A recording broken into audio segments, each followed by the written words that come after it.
So students, we are doing subgroups and groups. So today's question is, let G be an abelian group with identity E. Then H, which is equal to X, belongs to G such that X square is equal to E is a subgroup of G. So what is H? H हमने एक set define की हुई है which contains the elements of G, those elements of G such that X square is equal to E. X square means X को हम X से operate कर रहे हैं, किस ऑपरेशन से ऑपरेट कर रहे हैं, जो G में बाइनरी ऑपरेशन है. Then you want to prove that G is a subgroup of H is a subgroup of G. तो H is a subgroup of G के लिए आपने 2-step टेस्ट किया था, फिर 1-step टेस्ट किया था. तो here we will use 1-step test. 1-step test में ये होगा if A और B किसके एलिमेंट होंगे, G के सबग्रुप के लिए लिखेंगे A B. अगर H के एलिमेंट है तो A B इनवर्स भी किस में हो जाएगा, H में हो जाएगा. ये हमने प्रूव करना है. A B inverse is also belongs to H. तो सॉल्यूशंस में हम शुरू करते हैं. What is this solution? Solution में सबसे पहले H को क्या होना चाहिए, सबसेट ऑफ G, जो कि है, क्योंकि X में एलिमेंट्स कहाँ से आ रहे हैं, G से. तो जितने भी एलिमेंट होंगे X में वो G में होंगे. तो we have H is a clearly, अगर H ऐसा है, H लिख लेता हूँ मैं, X belongs to G such that X square is equal to E and G is a group. So H is clearly a subset of G.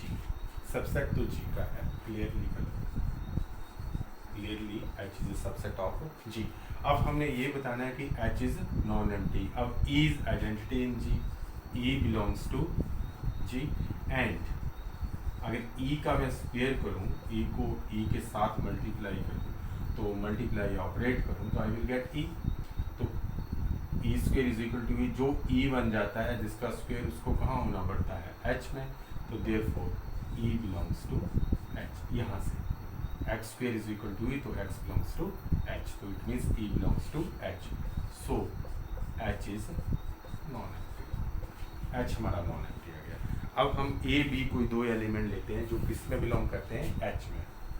Non empty है, then we can take A and B belongs to H. Therefore, by definition of H, H में G के वो element होते हैं such that उनका square A square is equal to E and B square भी क्या होने वाला है, E. अब हमने देखना क्या, A B इनवर्स भी H का एलिमेंट है. तो हम यहीं पे चेक करेंगे कि A B इनवर्स का स्क्वायर क्या होने वाला है ना. ए बी इनवर्स का x का स्क्वायर क्या होने वाला है. इफ x का square is equal to identity, then ये x ऑटोमेटिकली h में चला जाएगा. तो इसका स्क्वायर करने के लिए अब अगेन वही G इज अबिलियन. अबिलियन दिया हुआ तो ये कहाँ यूज करेगा, A N B N is A B N is equal to A N B N. A B N is equal to A N B N where G is abelian. Abelian है तो ये property मिलती है. इसका proof हमने किया हुआ है, पिछली बार भी हम यूज़ कर रहे थे. तो ए बी स्क्वायर आप ऐसा कर लो, नहीं तो A B inverse into A B inverse भी लिख सकते हैं. फिर एसोसिएटिविटी में ये भी लिख सकता हूँ, A B inverse A into B inverse. अगर ग्रुप जी ग्रुप है, बी एच का एलिमेंट है, तो H is a subset of G, तो बी जी का भी एलिमेंट होगा. तो जी अबिलियन है तो इसको हम रीशफल कर सकते हैं. तो this is equal to A B inverse into B inverse. या डायरेक्ट ये भी यूज़ कर सकता हूँ मैं, वो भी बता दो ना. And this is equal to, फिर से associativity, A B inverse and B inverse. And this is nothing but A square B inverse का square and which is nothing but A square into B square का inverse. ये हम आपस में interchange कर सकते हैं. And this is equal to A square की वैल्यू क्या होगी, E, and this is B square की value E, and E inverse this is E into E is equal to E. ये ज़्यादा स्टेप्स इसलिए लिख दिया आपको समझाने के लिए, अदरवाइज इतना लेंथी है नहीं. एंड दिस आपके पास क्या आ जाएगा, that is A B inverse का square is equal to E. This implies that A B inverse भी किसको बिलोंग करता है, H को. Therefore, by one step test, H is a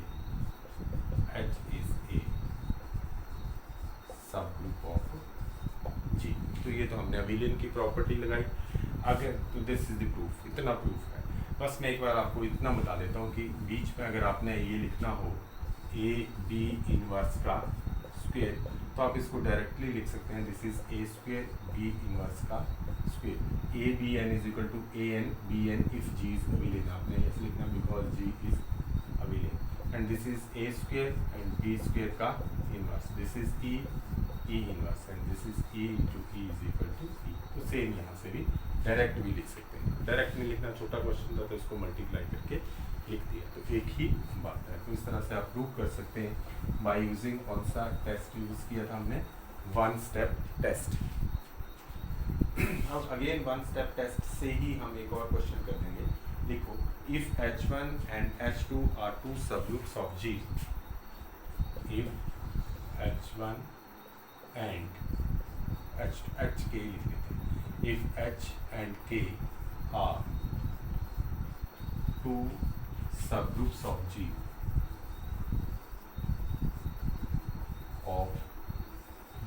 then H intersection K means is also a subgroup of G। ठीक हो गया। If H and K are two subgroups of G, then H intersection K is also a subgroup of G। तो इसको थोड़े time में लिख देते हैं। इसको ये भी कह सकते हैं कि intersection of two subgroups is a subgroup. तो ये हमने प्रूव करना है कि intersection of two subgroups is a subgroup.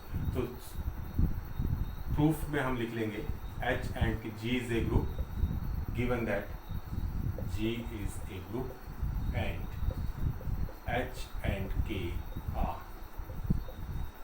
subgroups of G। अगर सब ग्रुप है तो दे आर इटसेल्फ ग्रुप्स, अपने आप में भी ग्रुप है। अगर ग्रुप है तो इसमें आइडेंटिटी होगी, तो therefore E belongs to H, क्योंकि ये दोनों के हैं subgroup, and E belongs to K। So H intersection K, so E belongs to H intersection. E H में भी होगी, E K में भी होगी। हर एक सब ग्रुप में आइडेंटिटी एलिमेंट होता है जो G में होता है। तो E अगर H इंटरसेक्शन K में है तो H intersection K is non-empty। देखो, H अगर G का सबसेट है, G अगर ये है, H G का सबसेट है, K भी G का सबसेट है, तो H intersection K क्या आएगा, ये, और ये भी किसका सबसेट होगा, G का subset, and H intersection K is a subset of G। समझा गया ना? H intersection K is a subset of G, H intersection K is non-empty। अब हमने प्रूव करना है non-empty subset, a non-empty subset of a group G is a subgroup if AB belongs to H implies that AB inverse also belongs to H। तो पहले हमने non-empty prove कर दिया, subset भी शो कर दी कि ये सबसेट है। अब हम इनमें दो एलिमेंट लेके चलेंगे और बता देंगे कि ये वन स्टेप टेस्ट लगा देंगे। ठीक है, दो एलिमेंट लेके चलते हैं, देखो कैसे लेके चलते हैं। H इंटरसेक्शन K के दो एलिमेंट ले लेंगे, लेट ए बी ले लो, एक्स वाई ले लो, let A comma B belongs to H intersection K। Therefore अगर इंटरसेक्शन में है तो H में भी होगा और K में भी होगा। Therefore A comma B belongs to H and A comma B belongs to, ये दोनों में होगा तभी इंटरसेक्शन में होगा। ठीक है, इसमें भी होगा और इसमें भी होगा। यहाँ पे होगा ए बी अगर यहाँ पे होगा तो ये इसमें भी होगा, ए में भी होगा और बी में भी होगा। ये लिखिए मैंने। अब A B belongs to H फिर से लिख देता हूँ as A comma B belongs to H and H is a subgroup, H is a subgroup of G। Therefore, AB belongs to H और H subgroup है, तो AB inverse किस में होगा, वो भी किस में होगा, H। समझा कि बात? अब यही चीज हम K के लिए भी तो लिख सकते हैं। सेम चीज you can write for K also.